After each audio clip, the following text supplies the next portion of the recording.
Well, this is it, kids. The birth of a nation. How did America become America? How did we transition from being just 13 colonies under the control of the British to an actual nation with our own rules, our own constitution, our own culture, and our own laws? So, this is the story of the American Revolution. Now, I'm going to go through the whole entire story from beginning to end, but today, this little segment is just going to focus on really the root cause of this revolution. So, the causes of the American Revolution.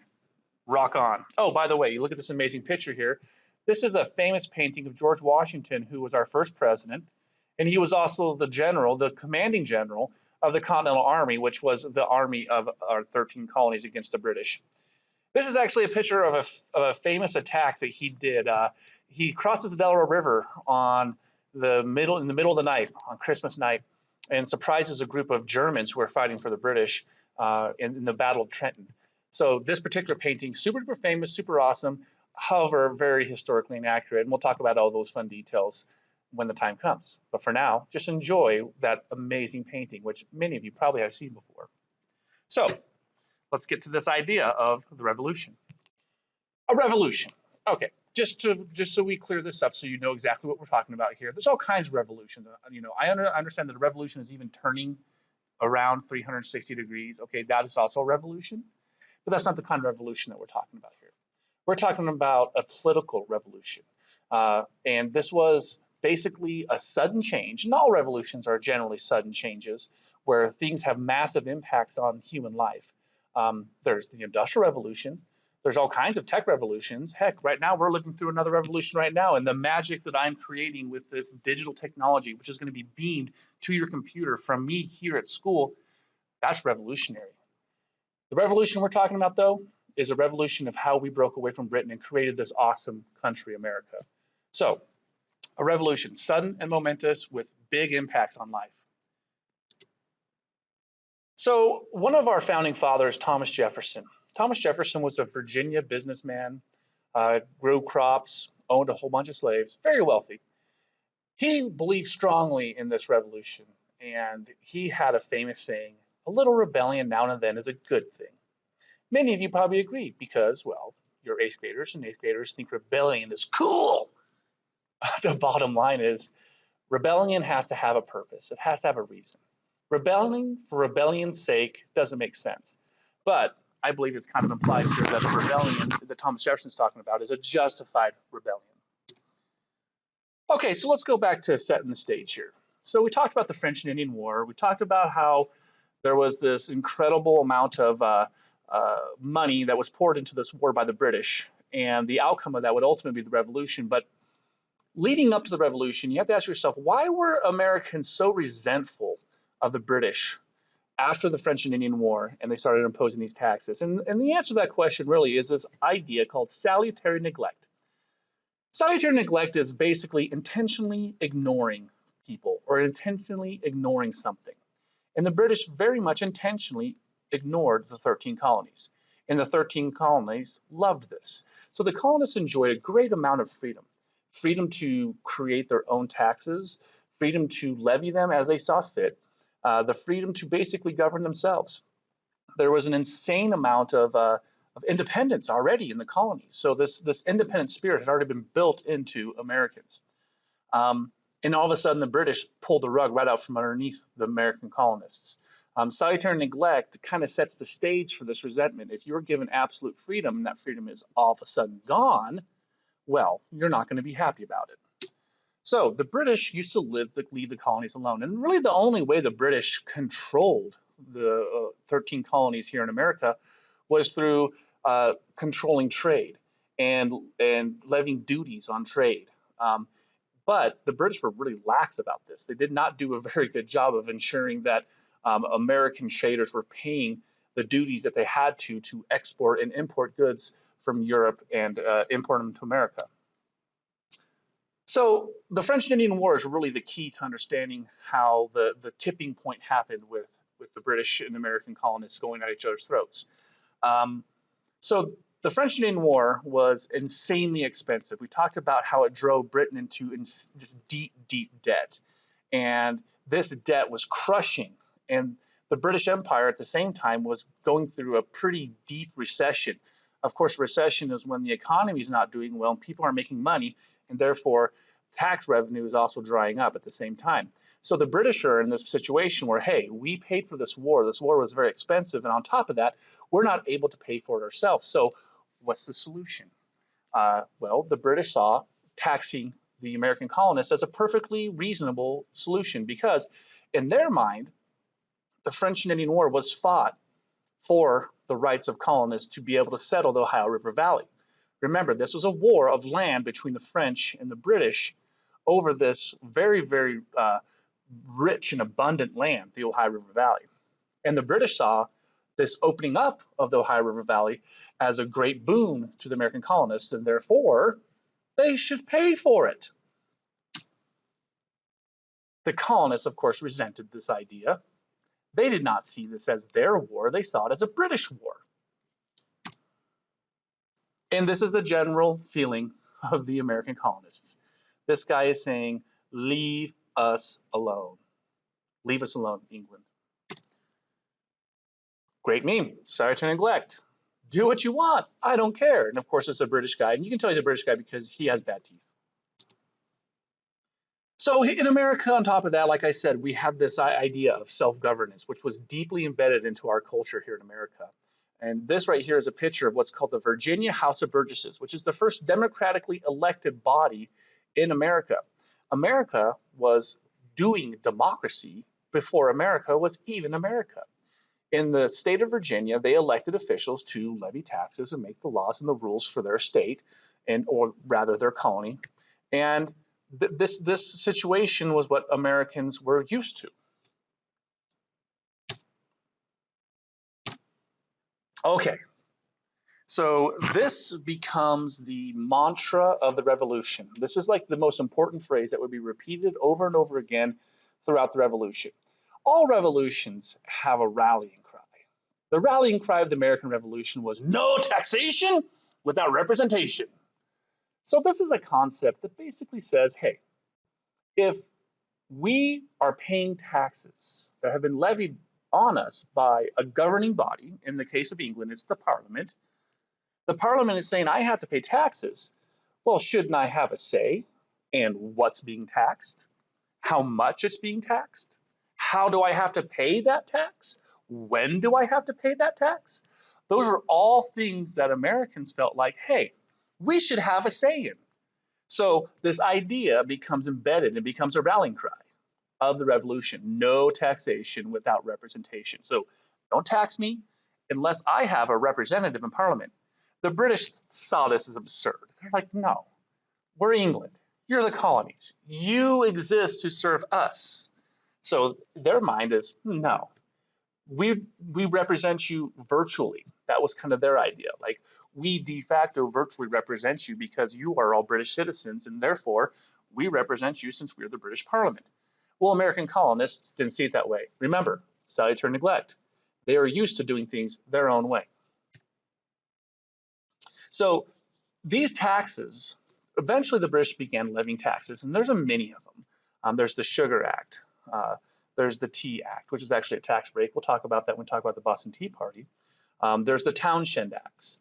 These were all ways for the British to raise money to pay for the French and Indian War.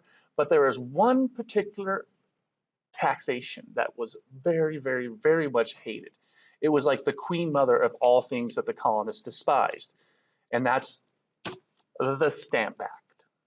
The Stamp Act was a series of, well, basically it was a law that on any paper products, we're talking newspapers, and legal documents like wills and deeds, and even playing cards and dice, they had to be given a stamp in order for them to be a legal document. So basically the law required you, if you wanted to say, be a guy who owned a newspaper, and I want to sell newspapers to people all around the city of Boston. In order for me to sell my newspapers to the people of Boston and make money, I first had to take all those papers to a stamp man, okay, the tax collector, okay. This tax collector would then collect money from me. I would pay a certain amount of money per stamp, and he would then stamp every single newspaper, and then I could then go sell that. If I was caught selling paper documents or legal documents without stamps on them, of course I would be punished. That would be considered tax evasion, trying to get away from your taxes. These are what the stamps look like. Now you're probably thinking, stamp? What? No, not like a stamp that you put on an envelope, not like that. We're talking like a stamp, ink stamp, ink stamp. And this right here was a 1 penny stamp. Now the interesting thing about these laws, these new taxes, is that they really didn't affect the poor too much. The poor really didn't have a whole heavy amount of taxation, and this basically was taxes levied primarily toward the wealthy. And of course, wealthy business people, they're the type of people that would need a lot of stamps and have to pay a lot of money. This right here is a famous cartoon that ran in a Boston newspaper. It says, "This is the place to affix the stamp." And it's showing a skull, basically saying this law is crushing us, it's killing us. So the reaction of the colonists is now the next step. Okay, so you have resentment, you have salutary neglect, you have these new taxes. The colonists see them as unjust. There was a slow but sure swell of protest and boycott that would really be the hallmarks of the leading up to the revolution. So, revolutions don't instantly happen. Okay, so they build. When I say sudden, I mean over the course of several years. But in the big picture, that is relatively sudden. So this is what the colonists would do to British stamp collectors. Now, these are stamp collectors. These are guys who literally have to go out there and collect money and give stamps to people's documents. They're just average people. They're a British dude who wants to make some money. He has a job to collect stamps. He collects money. He gives stamps to people. And this cartoon right here, I think, kind of sums it up in a very big way. So in the background, you see something called the Liberty Tree. Now, the Liberty Tree would be a famous thing in the Revolution. It was a meeting point in Boston on the Boston Common. And there was a tree nicknamed the Liberty Tree. It's typically where protests would start. So these protesters would come to the Liberty Tree. They'd say, hey, meet up at 5 o'clock at the Liberty Tree. And that was a standard place to meet. And of course, they would get their marching orders. You see a picture in the background that says Stamp Act, and it's upside down on that tree. That upside down Stamp Act right there, I think really does a good job of indicating, hey, this is what we feel about the Stamp Act. Down with the Stamp Act. In the background, you see a bunch of guys showing some stuff in the harbor. Well, that would be a tea party. We're going to talk about that later. And he saw poor British stamp collectors having tea shoved down his throat, which would probably be very hot and uncomfortable. I don't think that'd be very fun. But I think the most important thing you see happen here is he's been tarred and feathered. Tarring and feathering was a very popular tactic that American revolutionaries used against stamp collectors. So I think in the big picture, what you want to think of is unrest. You want to think of protest. You want to think of people taking to the streets and even getting violent in fighting for the removal of these taxes. Fun fact, the British did repeal the Stamp Act, but the hate of the Stamp Act would linger on for a long time afterwards. So the Stamp Act was levied in 1765, and it was repealed in 1766. The British were forced to say, okay, you're right, colonists, we can't continue taxing you like this. You win. And the British also passed with it something called the Declaratory Act, which basically said, hey, by the way, even though we took away the Stamp Act, we can still tax you all we want. Here's another poor stamp collector. Mwah, he looks sad. He's all covered in, feathers. And of course, the two American colonists there are just gleefully torturing this poor stamp collector.